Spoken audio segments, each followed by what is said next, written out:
using Toyobo plates here at Frontline and on our Newark 26 1K unit. And so I just got the plate in here under the aquatint screen, and now I have to turn the vacuum on. So we're gonna hit this button. The dial is tight, and we're gonna kind of lean on it a little bit here.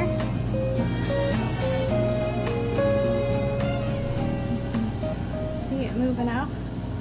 Sorry, no, this isn't incredibly exciting. Oh, you hear the sound change, and there goes the dial. I want it to get around 20 psi. So now you can see it's nice and tight in there. Adjust the knob a little bit. Not like crazy vacuum. Okay, and now we're going to do the aquatint inspection. 180 light units. We don't want to burn our eyes, so we're going to put on these really styling UV glasses. Thank you, Dennis Murray, for all of this, donating this equipment. Okay, 180, glasses on. We just got to hit start.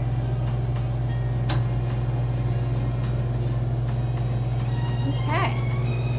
So she's going to be counting down like that, and I'm going to get our washout bath started.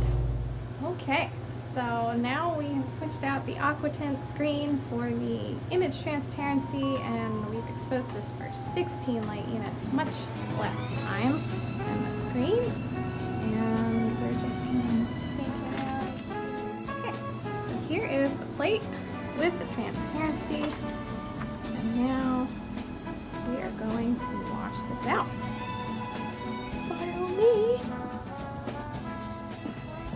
Okay, so here we are in our Safe Light washout booth. We've got our magnetic strips on this tray here. Just kind of sticks right on like that. We have this cool paint trimmer pad that we're going to use to wash out, and our nifty Halloween bucket with 72.5 degree water. I've just poured the water on there, and now we're going to take the paint trimmer pad, and we are going to very gently glide over this for 2 minutes. Alright, we will be back to dry the plate. Alrighty, so we have just dried this plate in a phone book, switching out the pages, and now we're going to hit it with a hair dryer for a few minutes.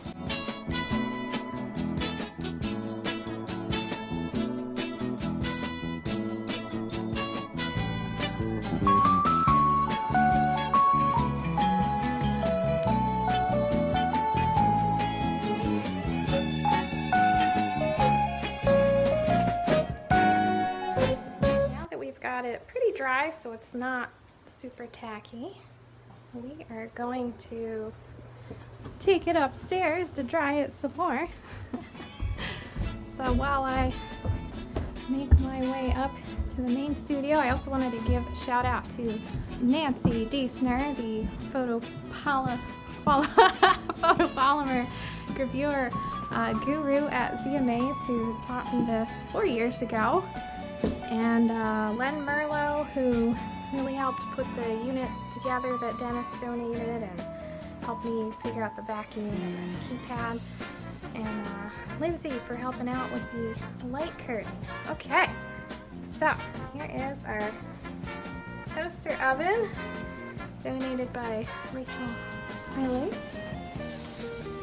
And we're just going to pop it in there instead of a hot plate and put it on a warm setting for 10 minutes. And then normally if it were sunny out, it's just nighttime here at the studio, I would put the plate out in the sun. Hey, I'm back. So in the meantime, what you've missed is I post-exposed the plate for 200 light units, And I also didn't show you my test print that I got the exposure times from. So I went with right there in the middle. As you can see, it's a little dark on the one edge and pretty light on the other, but not bad, all acceptable. And here is the plate. I already printed one, but I'm going to print a second one here. And so you'll see there's already ink on it. And it's on this really cool magnetic pad. Love these things because it's steel on the back. Okay, so we have our ink, which is half the ZMA's Henko transparent base and half Charbonnel 55981. It's mixed in this gooey pile here. And I've got my ink spreader. So what you want to do is just do little squiggles. You don't want to do a big across the whole plate. I can't tell you how many times printmaking gods say, we're going to smite you because that means you're going to make a big scratch on the plate. Yeah, you really can't buff those out of a plastic polymer plate. You have your steel wool trick with traditional metal etching plate, but not these babies. The scratches kind of go down light enough after some prints, but they don't quite go away. Anyway, so I am just doing these ink squiggles across the whole plate until I get the whole thing inked up and go in multiple directions. Alright, that's pretty much everything.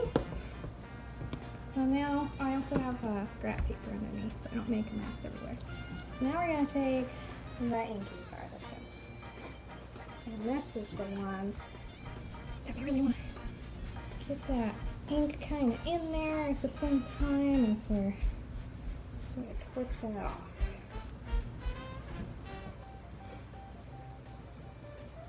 So keep kind of refolding for a new spot.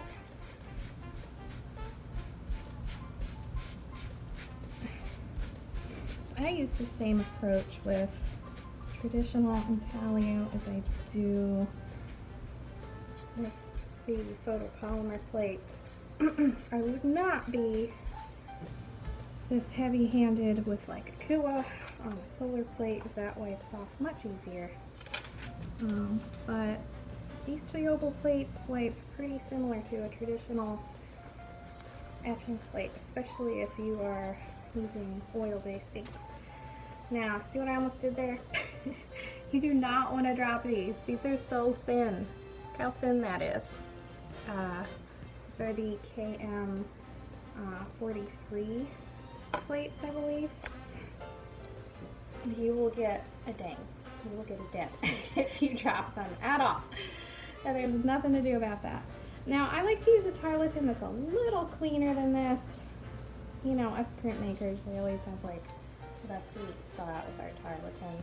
You want to tuck in the ends, get your wrists nice and loose. I'm just going to go to town, wiping away here. You can see the image start to appear. Now, the last print that I did have a good deal of plate tone, and plate tone is that kind of grayish background that you get. Gray noise, is that a thing? The gray noise in the background. I don't know, I have a tendency to have that in my prints. I'm going to see if I can get this one just a little cleaner for comparison. Different options for the artist, who is Joseph O'Neill for this print. Heyo! Check out his work. He's an awesome painter. Okay, so I've got it pretty clean. You definitely still see a little tone on there. last clean spot on the tire looking there. And I just want you to know that I'm not scrubbing. It's light. Pretty light pass. Okay. Still here. The old phone book. This is key to getting the highlights and the last of the plate tone off of the plate. Also, I believe the very first fresh print of a brand new exposed plate can have a bit more plate tone just naturally because you're still kind of breaking it in. So don't go too crazy here, but just trying to make sure I've got this squeaky clean. Okay. You don't want to favor one edge either. You want to make sure you get the whole thing. Okay. There it is. Pretty. So the very last trick is, getting the plate off of this. Oh yeah, fingernails. Okay. These magnets can be better up against the edge. You can see this is, like on board, just glued on here. But if it's all the way up to the very edge of the corner, you can kind of scooch the plate off easier. So the trick here, make sure you don't have any ink on the back. Not too bad. What happens is the ink on the back and the edges can get on the press and on your pretty print. Not cool. Okay. I don't want like a ton of solvent or anything, but you just gotta do a nice clean wipe of the edge. Flip it. Flip it again.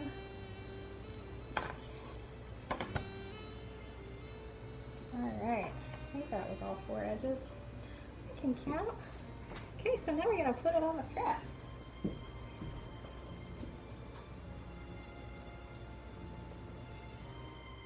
So now that I've centered the plate on the press bed right on the grid, and I used a pencil to help nudge it on there, washed my hands, and now we have our paper on the water tray here.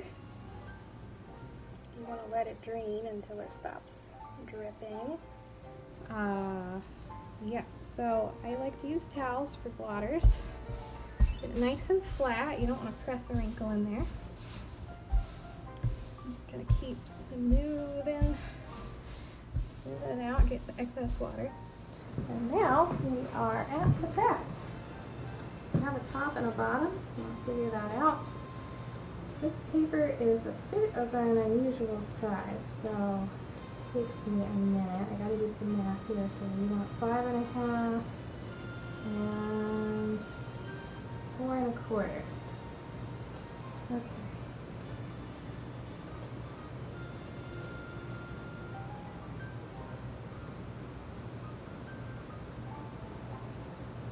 Alright. Oh, I think that's a little off. Okay. Little newsprint backer. And we are going to line this through.